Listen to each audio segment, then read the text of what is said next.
Alright guys, in this lecture we are actually not going to take a look at too much math in this lecture. We're not doing any calculations of any sort.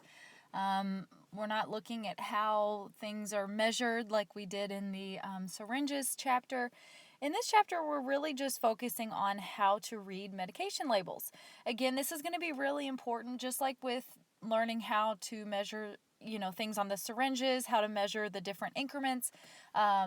That's going to help us as we get into our dosage calculation questions, because then when we understand what needs to be administered to a patient, we can not only draw that into the syringe and know how to read that, but also we know how to read that particular medication label and figure out what needs to be administered based on the information given to us. So medication labels have a lot of different things contained on those labels. We have all had some type of prescription or over-the-counter medication, or our kids have had some type of medication, and at one point or another we have looked at that label. But I want to talk to you guys in a little bit more detail than what we've probably looked at previously. I want to talk about a couple different things, and I'll show you guys how this will be worded and how this would be questioned on a test. So we're looking at the label in front of us, and you can see that there's a lot of things pointed out for us. I'm going to go through these different things for you. So on a medication label, the number one thing you guys see right off the bat is the name of the drug, right? We see the name of the drug, and there's a reason why I've circled that entire thing, more than just Provera. There's two different names. As you guys can see here, there's a trade name and there's a generic name. On every single medication, the generic name will always be there. The trade name might not be. In this case, we're looking at the trade name very, very similar to a brand. For instance, something that we're maybe a little bit more familiar with, Advil would be a brand of a medication, and ibuprofen is the generic. So we could go into our local pharmacy and we could just buy Advil at any point in time. It'll say on the label, it would say Advil, and it would also say ibuprofen underneath it, that Advil is ibuprofen. Same way Tylenol is acetaminophen. So these are some things that we're a little bit more familiar with. But I could also walk into my pharmacy. Let's say I walked into, say, a Kroger or a Walgreens, and they probably have their own generic version of that medication, and it just says ibuprofen on that.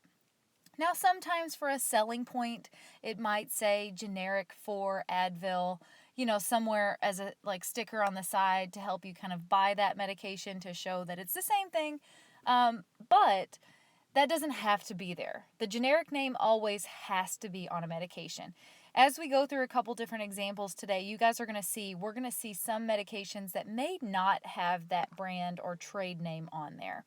Provera, in a way that you can tell, and actually I have circled that on there, and I'm going to go ahead and remove that circle real quick.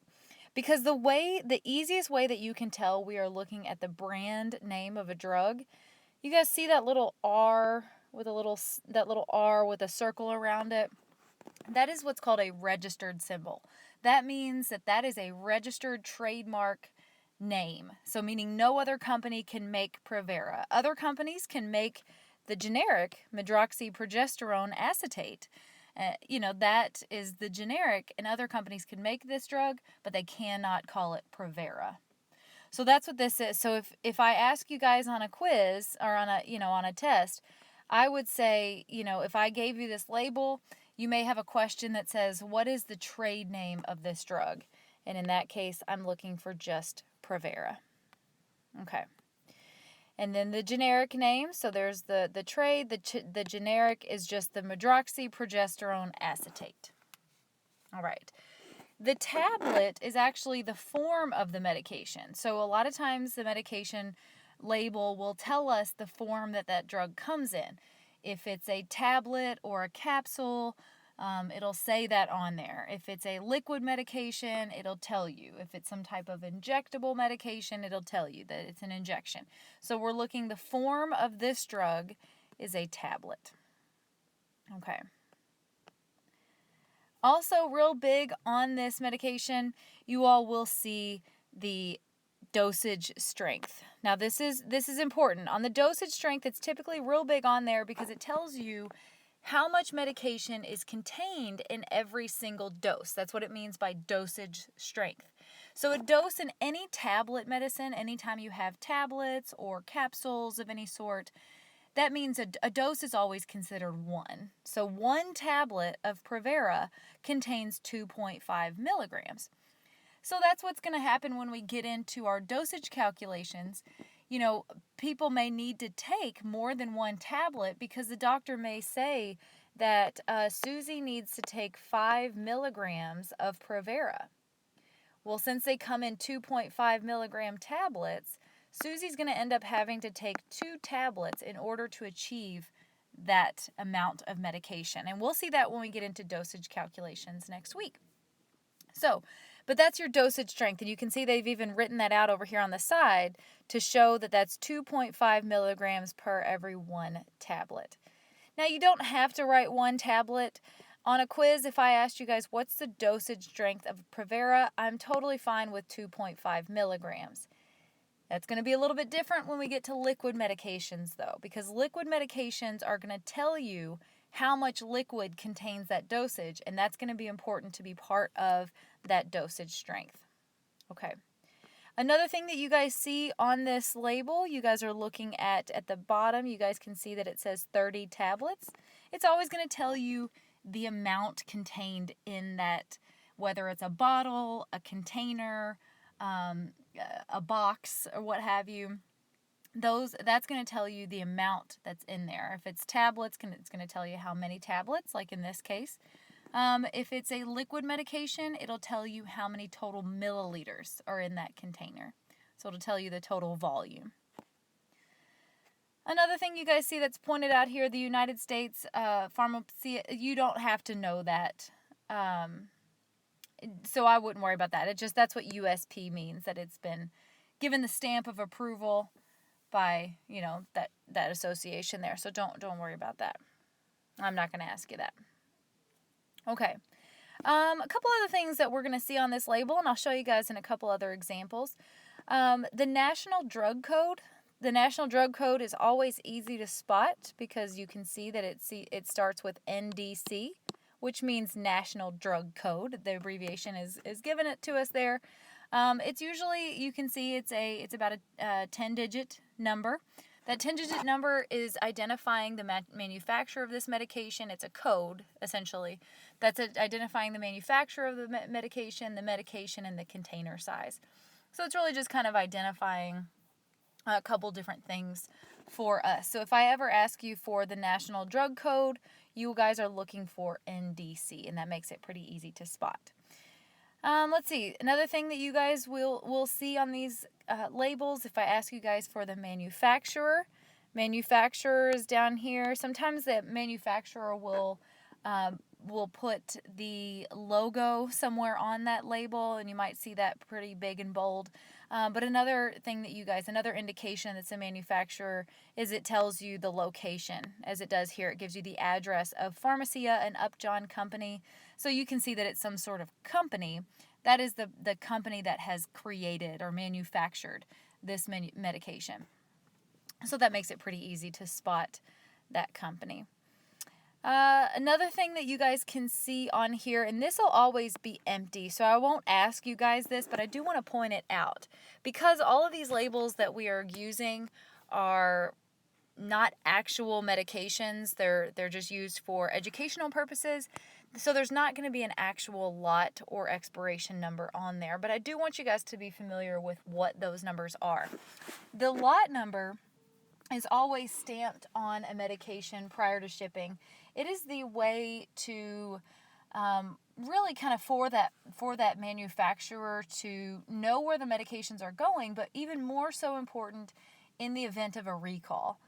We know that sometimes there have been recalls of medications, and that, maybe because something had gone wrong in the manufacturing process, so they have to recall that lot number. The lot number is kind of like the batch number, that this is the batch that this medication was created in. All day, every day, this company, Pharmacia and Upjohn, is creating Provera. but lot number 0186, I'm just making up a number, maybe they realize that glass got into the manufacturer, into the machine, and something happened, so they have to recall all of that lot to make sure that nobody, ingests glass. I know that's kind of an elaborate example, but that's what happens, is that we know that in that batch something went wrong, so we can recall it, and that's the importance of that lot number. Whereas the expiration date, guys, I'm sure you guys are familiar with expiration dates. The expiration date, just like with foods, this is the last date that this medication is considered viable, and so this medication should be discarded after that date. Another thing that you guys will see on your label, this up here that says RX only. Some medications, unlike Advil and Tylenol that I was giving you guys an example with before, are only available by a prescription.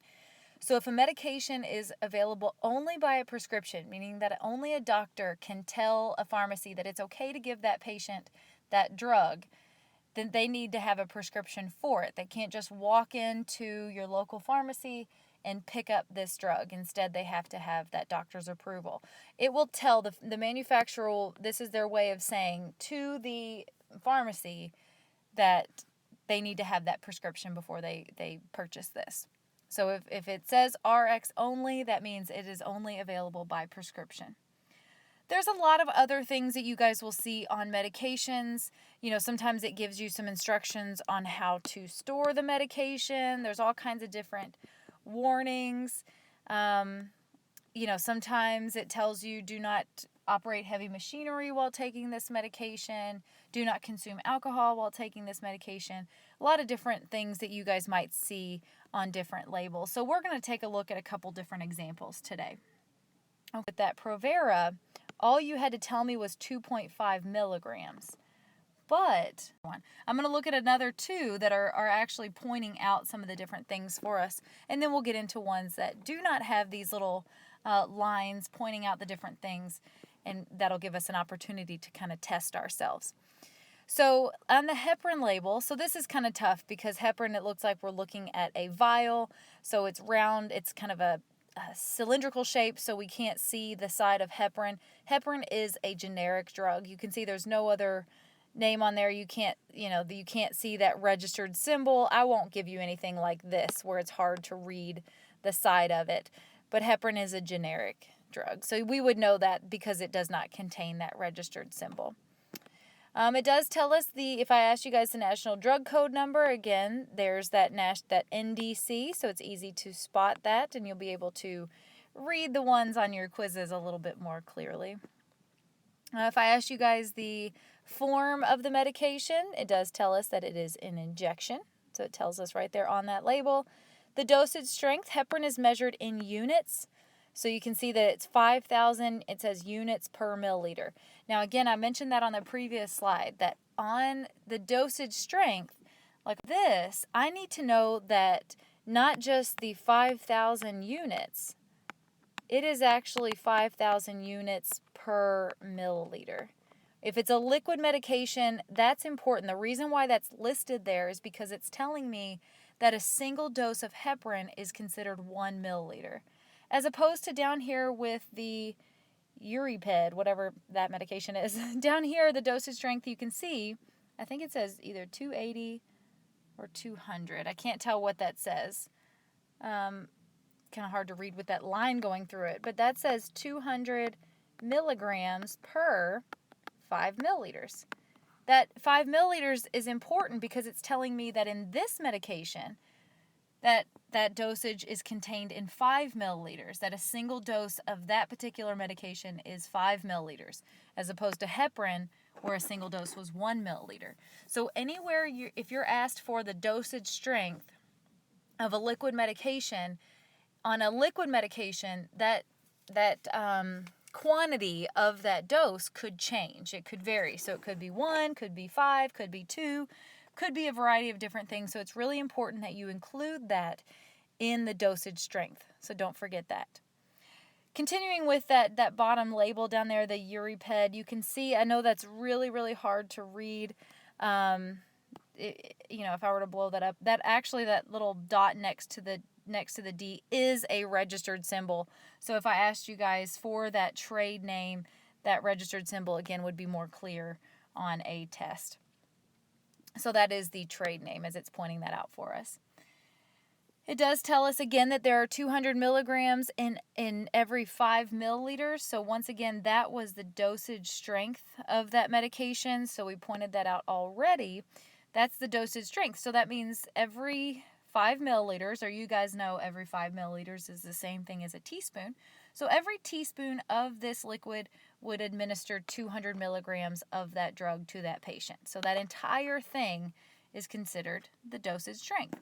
But if I asked you for the total amount of volume in that container, you can see it's pointing that out up here. There are 100 milliliters contained in this entire bottle. It says there are 100. I've circled that, so I've kind of cut some of that off. There are 100 milliliters for oral suspension there. So that's telling you the entire thing contains 100 milliliters. It says when mixed because this particular medication is going to be one that the nurse is probably responsible for reconstituting, which means that it is something that the nurse has to like mix with a diluent of some sort, like water. But that's the important thing here, that is the total amount of volume that's contained in this drug. We had pointed out that the trade name was that Eriped. It is a erythromycin ethyl succinate. That is the generic name. Typically, the generic name is the name that you cannot pronounce, as you guys can see that I am struggling with that. But that's the generic name. So all you guys have to do is just write it out. Makes it easier. Don't worry, you don't have to pronounce it. I'm not going to give you an oral exam on it. All right, the form of the drug, it is an oral suspension, so patients will take this orally. It is, if I asked you guys, is this available, or if I said, can I purchase this medication over the counter, meaning can I just walk into my pharmacy and purchase it, the answer would be no, because it is available by prescription only, as you can see there. And this is hard to tell, but there is a manufacturer down there, the manufacturer that actually says Arbor Pharmaceuticals. So see what I mean, that sometimes they put their logo on that label somewhere so that you can see it, this is ours, this is our company, but it also has the manufacturer's location down there too. It does say Arbor Pharmaceuticals Inc. Looks like in Atlanta, Georgia. Okay, let's take a look, go to the next slide here. So another one that's got some pointed out for us, and then like I said, I'll go to another one that we can kind of quiz ourselves on. So this one's a little bit trickier, and I typically won't give you guys ones too much like these. But it's good to see that, there are medications that are like this. This is a medication that's actually a combination of two medications. So there's the generic. You can see that it's actually, there's no registered symbol there, so we're not looking at a trade name. Amoxicillin and clavulanate, I have no idea what that is, but that potassium, that is two different drugs. And you can actually see, it actually tells you in that dosage strength that there's 600 milligrams and 42.9 milligrams per every single milliliter. So that entire thing right there, that whole thing is the dosage strength. What that means, and they've actually explained that a little bit further here, that amoxicillin is what contains the 200 milligrams, and then that clavulanic acid is the 42.9. So that's just letting you know that how this medication has been mixed. So again, if I did give you this on a quiz and said what's the dosage strength, that whole thing is what you would write out. Okay. It is available by prescription only, so once again, I cannot just walk into the pharmacy and purchase this. And then the total amount that's contained in this container, you can see that when reconstituted, meaning when mixed pretty much is what that means, contains 200 milliliters. Some things that I also may ask you on this, if I said, are there any special instructions on this label? You could tell me that it needs to be kept tightly closed, or you need to shake well before using. Let's see, use if only the inner seal is intact. Things like that. So, I may ask for something of that nature. Because again, like I said, sometimes these labels contain some other special instructions. And if I asked for just an example of any of those special instructions, there's a variety of different things that you can mention to me on those. All right, let's look at some more. I only have a handful, just a couple others that I want to show you. But ones that, like I said, you can kind of test yourself as we go through these. So on label B here, if I asked you guys what is the generic name of this medication, then we are looking at this guy right here. This whole thing is the generic medication, and I also cannot pronounce that. I know that dipotassium, but clorazepate dipotassium, I guess. It does not have that registered symbol, and notice I did not ask you for the trade name. I would not ask you for a trade name if there wasn't one on there. So just know that. So if I just ask for the generic name, now again, on some trade name drugs, there may be a generic, so I may ask for both. But on this one, there is no trade name. Okay. If I asked you guys for the form of this medication, what would you tell me? You would tell me tablets, right? This medication does come in tablets. It tells you a couple different places when it tells you the amount. It tells you that those are tablets, and it tells you right there underneath the name. If I asked if this was a medication I can just walk into the pharmacy and pick up, your answer would be absolutely not. It is available by prescription only. If I asked for the manufacturer of this medication, I'm looking for Total Care Pharmaceuticals. And the dosage strength. Pretty much the questions you will always be asked of a certain label. If I asked what is the name of the drug and what is the dosage strength, those are definitely questions that you should be prepared to ask. The dose, or to be prepared to answer. And the dosage strength on this one is your 15 milligrams. Again, since it's a tablet medication, you don't have to have 15 milligrams per one tablet. But if you wrote this is totally fine. No big deal. But again, just 15 milligrams is okay on these. It's only on liquid medications that we have to put the per. Okay, like this one. On this one, the generic name is the methadone hydrochloride. If I asked for the form of the medication, it is an injection. The dosage strength, like I said, always going to ask that. Dosage strength is 10 milligrams per milliliter. So that entire thing, we need to know that one injection, 1 milliliter, is what is considered a single dose of this methadone hydrochloride. If I asked for the total volume, be careful, do not give me the 200 milligrams. That's the total amount of drug in there. The total volume, there's actually 20 milliliters in that entire vial.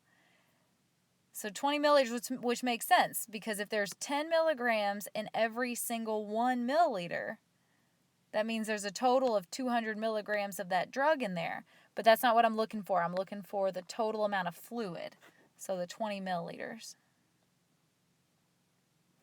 Once again, it is available by prescription only. And it does look like this one's also by Total Care Pharmaceuticals. So that is the manufacturer.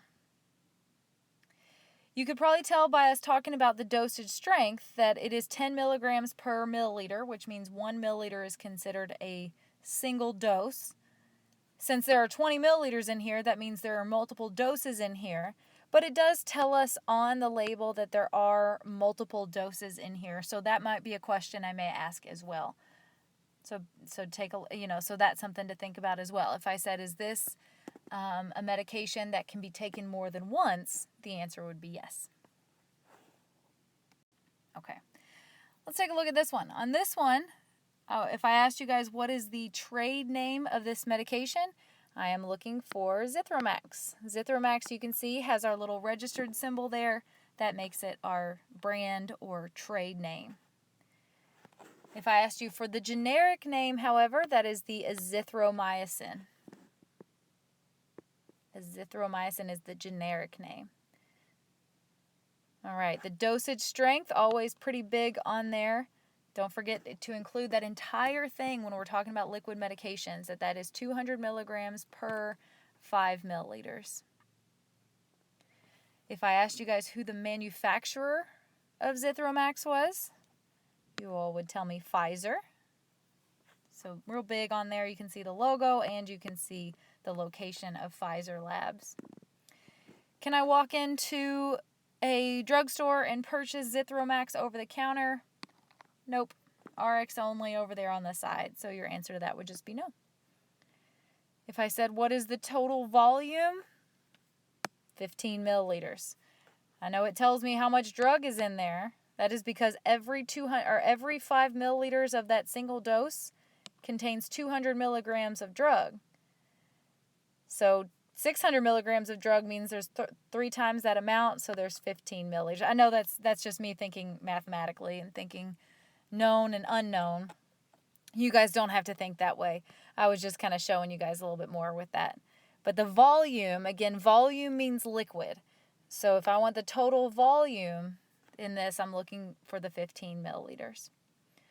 If I ask you guys for the national drug code, again, we look for NDC, and then the number behind it is the national drug code. If I asked you guys for the form of this medication, it is a oral suspension. You can see that right underneath the generic name. Just a couple more, guys. I just really want you guys to see as many examples as possible so you guys can see exactly what I mean here. All right.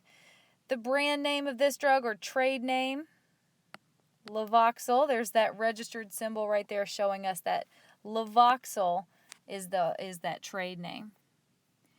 Whereas the generic name written, and typically the generic name is either written just below the trade or even sometimes just above the trade. Here it is levothyroxine sodium.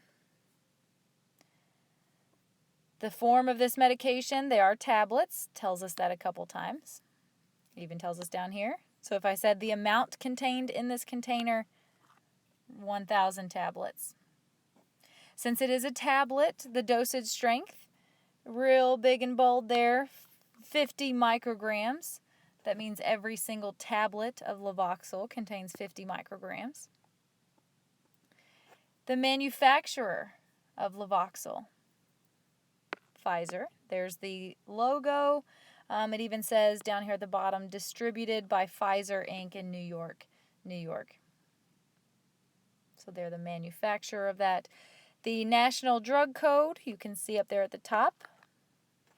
Again, always looking for NDC.